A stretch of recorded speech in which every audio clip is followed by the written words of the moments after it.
The great Bibi Netanyahu was asked why there is not peace between Israel and Palestine and, the Israeli-Palestinian issue. Check out his incredible answer. George Priest asked me to explain why we don't have peace. You have until tomorrow? Here's my short answer. I have two rules when I'm in a press conference, when I have journalists. I put a board on and they ask me the questions. I write all the questions. I write all the questions. And then I go through each one, and here's my answer to that, here's my answer to that, here's my answer to that. And this one, I'm fudging. I don't want to fudge. I actually tell them that I fudge. I don't want to fudge. I want to tell you what the answer is. The reason, first of all, the conflict that we have in the Middle East is multiple. It used to be said that the core of the conflict in the singular in the Middle East is the Israeli-Palestinian conflict. Well, that went by the window. When you see Iraq collapsing, Syria collapsing, Yemen collapsing, Libya collapsing, and everything else in turmoil, nothing to do with us. The core of the conflicts in the Middle East is the battle between modernity and early primitive medievalism. That's the core of the conflicts. The core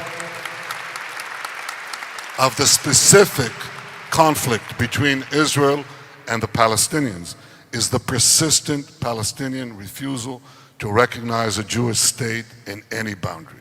This is why this conflict persisted for 50 years before there was a state, before there were territories, before there were settlements. If that were the core of the conflict, the settlements, why did it take place when my grandfather landed in Jaffa in 1920? Jews were murdered then for what? There was no West Bank. There were no settlements. Now that continued in 1921, 1929, 1936, 1939, 1948. What was that all about? 1967. For nearly half a century, we were being attacked because there was a persistent refusal to accept us in any boundary. Well, we got into these territories as a result of the conflict.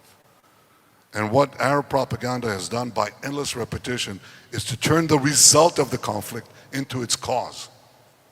Now, how do you know that that's the case?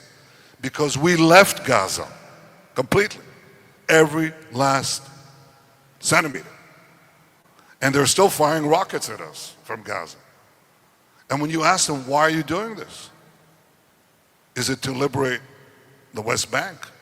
And they say, yeah, sure, that too, but no, it's to liberate Palestine. You know, Akko, Haifa, Jaffa. They always get back to Jaffa. So now I turn to the other guys, to the Palestinian Authority, not to Hamas. At least they don't practice violence, which is important. And I say, well, what about you? Are you willing to recognize the Jewish state? Are you willing to recognize the fact you'll have a nation state for the Palestinian people? How about a nation state for the Jewish people? I mean, after all, we've only been there almost 4,000 years. And we recognize there are two peoples there. We're willing to make the deal. Are you willing to make the deal? Are you willing to recognize the Jewish state? Because there's no point in making another Palestinian state, another Arab state that will continue the battle from improved lines against the Jewish state. Are you willing to end the conflict? Give up the claim of the so-called right of return. Make peace. And you know what happens when you ask them that? They move. And they say, oh, we're willing to recognize Israel. I didn't ask Israel. I said, are you willing to terminate all claims to the Jewish state? You won't get Jaffa. You won't flood us with refugees. Are you willing to do that? And the answer is they're not. We will have peace when the Palestinians will accord us what they ask us to accord them. We're willing to let them have a state of their own. They have to reconcile themselves to the fact that we have a state of our own, and it's here to stay. That is the core of the problem. In the Middle East, modernity against medievalism, Israel and the Palestinians, the persistent refusal to recognize a Jewish state in any boundary. I hope that changes, but I have my mind on making sure that until it changes, that yes, we work up the economies to create at least an economic vested hope in the future.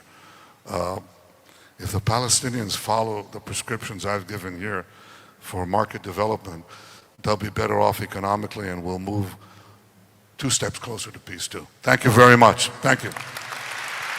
Thank you.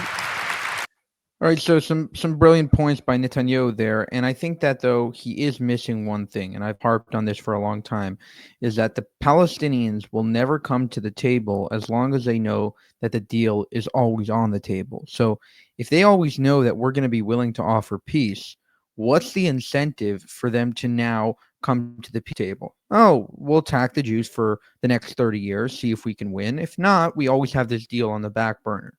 So we have to tell them, deal's off, it's over, no Palestinian state, clear, simple, over. And then once they understand that, maybe they'll be willing to negotiate. Maybe they'll be willing to finally accept the Jewish state exists, and therefore we can move forward together. For more, subscribe to the channel. If you want to help us make more of these videos, you can go to buymeacoffee.com/JewishUncensored. Thank you, and have a good one.